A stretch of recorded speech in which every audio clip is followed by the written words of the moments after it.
Okay, thank you everybody for coming. Our NocodeVA guest expert today is Max Haining. Max is a community builder from London and founder of 100 Days of No Code. And Max is going to talk a little bit about what no code is and how you can use it and how it's a game changer. So yeah, over to you, Max, if you can tell us a little bit about yourself and then 100 Days of No Code and also yeah, how no code is going to change things for us. Of course, yeah, no, thanks so much for having me on, Jason. Really glad to be here. Yeah, I'm just going to share my screen to kick off the presentation. Right,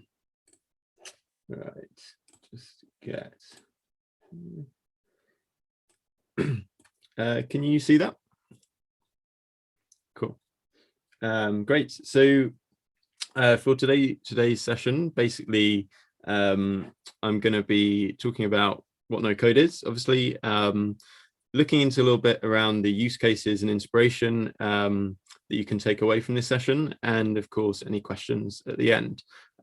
So firstly, I thought it would be good just to quickly touch on who the hell I am and what my sort of role is in the space. So as Jason said, I'm founder of 100 Days of No Code. And I started in this space as a complete non-techie, so very unfamiliar with really like even spreadsheets. So I'd consider myself a complete beginner without coming into the space with any technical skills, etc. And essentially 100 Days of No Code is an online community where people get together and connect with other no-code learners in the hope that they leverage this tech in a better and bigger way over the course of 100 days. So it started as a Twitter hashtag, 100 Days of No Code, and has evolved into the hashtag and now a community of some form. So I would say, yeah, my main role now is being a community builder over a no-code builder, but of course I'm still seeing and interacting with loads of people in the space all the time, so definitely have my sort of a sense of and an overview of what is happening in the space. So without further ado, I'll leap into firstly just addressing what no code is. Well, yeah, it could actually mean a lot of things. And it's, of course, I mean, I've become blind to it. Jason's probably become blind to it. But actually, it's not that obvious if you're coming into the space fresh, what it means. So it could be called visual development or point and click programming. But it really could mean anything. And I really like this tweet from Lacey Kessler because you could actually, very write in a notebook without code. You could play tennis without code. You could go for a walk without code, which, is, technically that is correct. But what we really need to say, or what distinguishes no code, is that you can basically build apps and different things and software, etc., without writing any code, and the keyword there being writing. So let's just go to the next slide. So what we really mean by no code is a set of tools that give us the power of code without actually having to write it. So this means we can build advanced software visually instead of textually, allowing us to create websites, apps, chatbots, databases, automations, and more without writing any code. So admittedly, this sounds a little bit too good to be true, but it really isn't. So this is Sam here on this slide from Twitter, who is part of the 100 Days of No Code community. And this kind of summed up the feeling that no code gives you, which is that sense of having a superpower.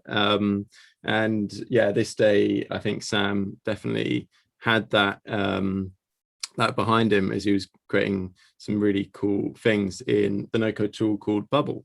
So to clarify the distinction I'm making between textual and visual communication to computers. I just wanted to touch on that quickly. So traditionally, in order to communicate with computers to do what you wanted them to do, you'd have to speak the language that machines would understand, that being computer code, that being written. But now, thanks to NoCode, we can communicate with computers visually and with logic. So this started in the 90s, as you can see on the left here, with programs like Dreamweaver and Visual Basic that gave us, or the user, what's called a graphical user interface that we can interact with, which was really cutting edge at the time. And then in the late 2000s, we had things that you'll probably be slightly more familiar with tools such as Wix and Squarespace coming out. Before then, what we have now, which is tools like Zapier, Bubble, Webflow, that allow us to create even more powerful applications without writing any code. And to reiterate, no code means you're still talking to computers, but you're just doing it in a different way. So, and when we say no code, that doesn't actually mean there's literally no code involved. In fact, the tools we'll be using like Bubble and Zapier are all built on code. It's just that this code is hidden below the surface. And that makes up, or the code makes up these pre-built components that we can simply drag and drop onto our pages. So to make this a little bit more tangible, we can compare no code to what we're all probably quite familiar with, that being Lego. So with these tools, you can build things visually online, just as you would build something from your imagination with Lego blocks. So as mentioned before, these tools all come with pre-built components that you can drag and drop onto your screen. These being the equivalent to Lego blocks, and would be things like text buttons, maps, login flows, input fields, for example. It is your job as the no-coder to stack these things, these pre-built components together, all these Lego blocks together in a functional and usable way, just as you would with Lego blocks. So this analogy works on a macro and micro scale. So if you see on the left here, a lot of what we do in no code is connecting different tools together. So for instance, as you can see on the left, we've got, in order to make a membership site, you have to, or at least with Webflow, you have to connect Webflow with MemberStack, Zapier, and Airtable, which you can all sort of see as, or be equivalents of different Lego blocks. And then you have on a micro scale, as we were saying, on the right here in this example, you have different components that have been pre-built for you that you connect together. And the best, almost visual example of this in the no-code space is Funkable, because it literally is connecting different blocks together. So we can also compare no-code to IKEA. So whenever we buy something from IKEA, whether that's a desk or a wardrobe or a bathroom fitting, we still have to assemble the pieces of that thing together in order for it to work, which is like entering a no-code tool and you see a list of pre-built components that you can choose from to build that thing you want to build. So although you won't have as much power or customizability as you would if you were building something from scratch with code, just like IKEA, you're not going to find a more accessible, cost-effective, or faster way than using no code. So if you're still on the fence about no code or need any further reassurance in pursuing this skill, I'm going to run through a few reasons why you should be excited. So as you can see from this graph, no code is growing with more tools, people, and investment every month. And this was a screenshot actually taken a year ago this week. So you can think about how crazy the growth has been since then. And this is because, or what's driving this is because it's doing a very exciting thing, that being democratizing software development, meaning that you and me and non-technical folk can now create software of their own. So on a wider scale, and if we zoom out, the impact of this is super exciting. So currently only 0.3% of the world's population can code, and that is the equivalent of 1 in 400 people creating the software that is shaping our everyday lives. With no code, though, this number will only increase as more of us can leverage the power of this new tech. To zoom in again, though, the impact this can have on you, though, personally, is twofold. You'll be able to solve your own problems, for example, automating mundane tasks or creating custom to-do list apps to be more productive. But you'll also be able to solve other people's problems by building your own side projects or even creating your own startup. Okay, so what does this actually look like and how can it start impacting our everyday lives though?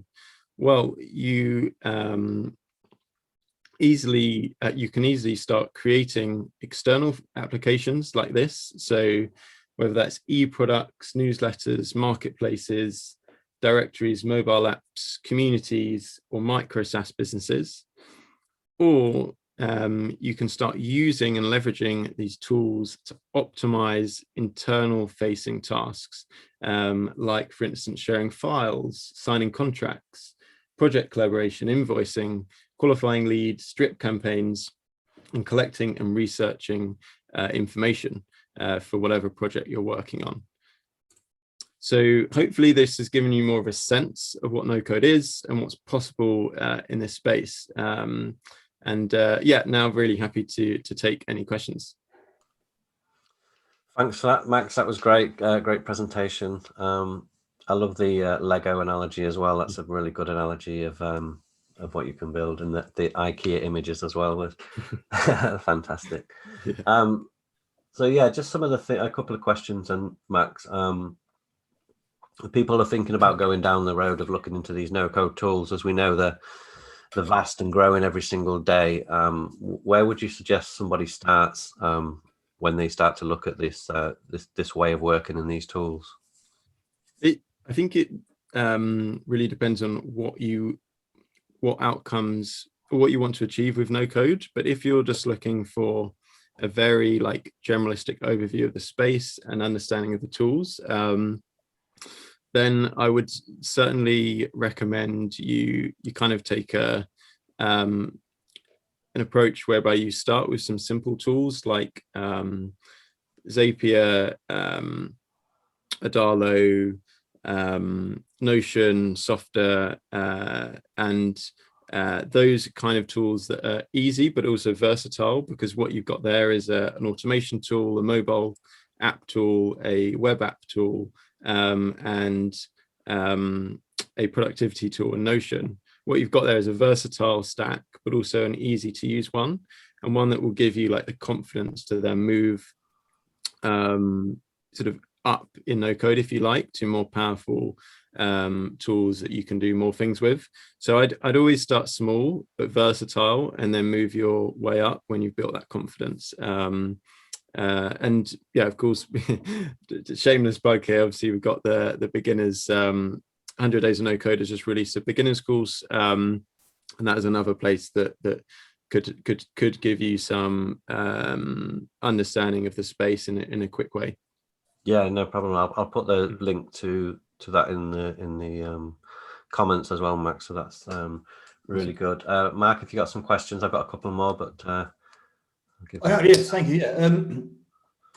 Could you just talk a bit about the 100 Days challenge, please? You know, sort of what that's doing and what you can get out of that. That'd be great. Sure. No, absolutely. So yeah, Jason here has completed the 100 days of no code challenge, and essentially it is a very simple structure for you to learn how to no code. So the beauty of it is that it's time bound, in the sense that it's 100 days, but also time bound in the amount of learning you have to do every day.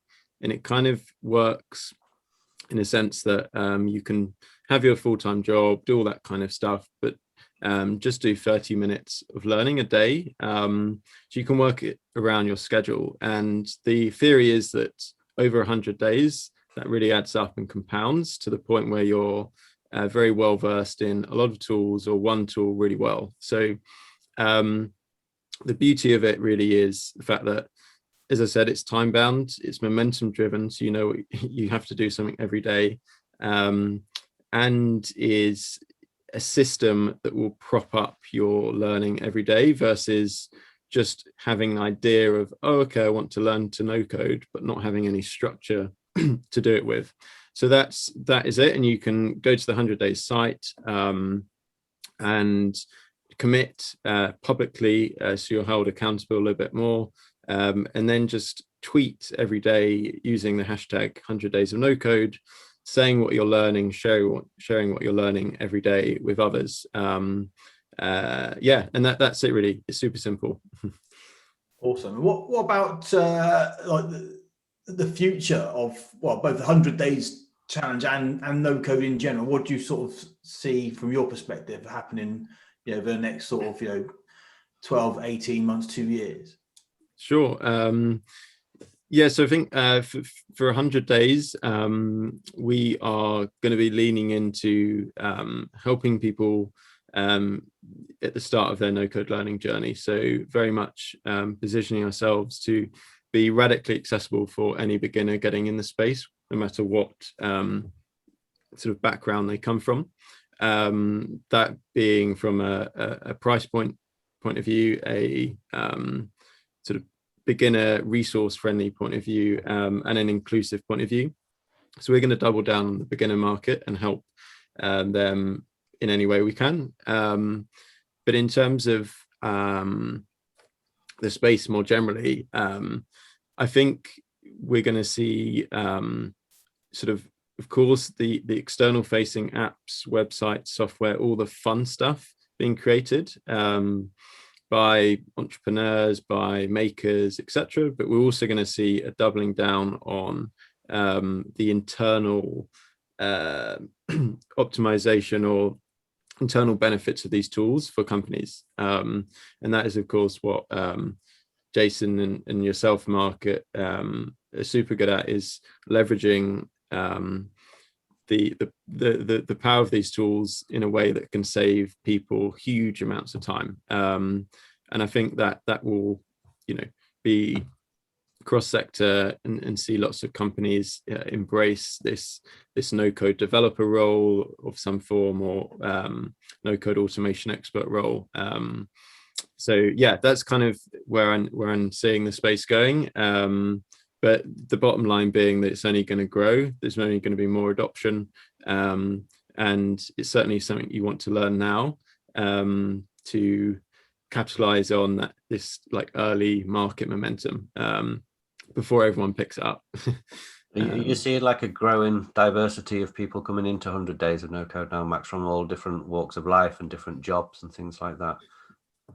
Yeah, I am actually. So before, it was very much everyone, or most people were sort of coming from the tech bubble. Like everyone was either previously worked in a tech job or had some tech skills. But now there are, as you say, a more diverse group of people from very different sectors, very different worlds, that are here because they realize it's a skill that is going to just like change a lot of things, and they need to be on this wave before it changes them and their jobs, if you see what I mean. So yeah, it's really exciting to see that progression for sure.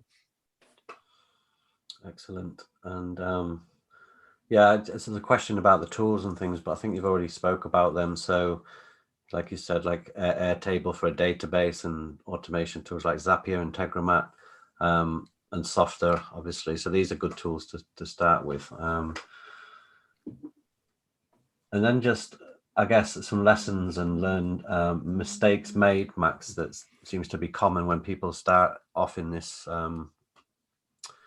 this adventure into no code, what are some of the mistakes that people make, or regrets, or different ways of doing things, that they wish they'd done? Yeah, no, good question. Yeah, so I think just expanding on what I said before, certainly, especially if you're really coming into this space with a non-technical background, please don't dive straight into bigger, scarier tools like Bubble. That's exactly what I did, and spent the first 2 months of my journey just flailing around and not really getting anywhere, and just getting a real confidence knock. And yeah, so don't do that. So make sure you start on tools that are more intuitive, because not all of them are as easy as they kind of say they are. So just be aware of that. So always start small, and that is also in respect to the projects that you're working on. So don't try and create this be all and end all project that you've got in your mind that's super complex and scary. Just try and actually either break that down or work on something that is more attainable to match the level of your skills at that point in time. So start small in those two areas. Make sure you don't get tool paralysis. It's better to pick a tool than to wait to pick the perfect tool, because there isn't a perfect tool or toolkit. So make sure you pick one or a few, and just get going with them, and you'll quickly learn whether they're right for you or not. But the most important thing being there that you pick one or two or three and get going. So don't get caught up on that, and just make sure you interact with people in the space. It is not fun learning in isolation, so it's been great, yeah, sort of having the community with you guys, Jason and Mark, on this no code learning journey. So make sure you've got good people around you by joining communities to help you on that journey. So yeah, that would be my top three, I think. Yeah, great answer, thank you. Do you have any more, Mark? Just when you talk about the internal stuff, I think that's something that a VA would be, sort of working on, internal tools for their clients. What sort of, where would we go for like good ideas for that, to sort of like preempt some sort of stuff like that? What's a good sort of approach to come up with some ideas that you could suggest to a client for sort of moving in that direction? Other than NocodeVA and automation made simple, Mark, right? Yeah. Well, there you go. No, Yeah, sorry, go on. it was yeah, tip of my tongue, that was. No, but yeah, it's a good question. I'd say actually, like, the main automation tools, so Zapier and Integromat, primarily Zapier, do a really great job of breaking down pretty much the most popular use cases that they have. And that's gonna, if your company hasn't already started using those tools, then you're unlikely to have made those automations. So just actually rinsing and repeating, or copying and then rewiring some of the existing like templates and zaps that are already on the marketplace is like probably the first place. And then the second thing you do is just write down everything that is taking you, or everything you do in a day or a week, and then work out which ones can be automated and what needs to be left for humans to do. So yeah. Perfect. Thank you very much. Perfect.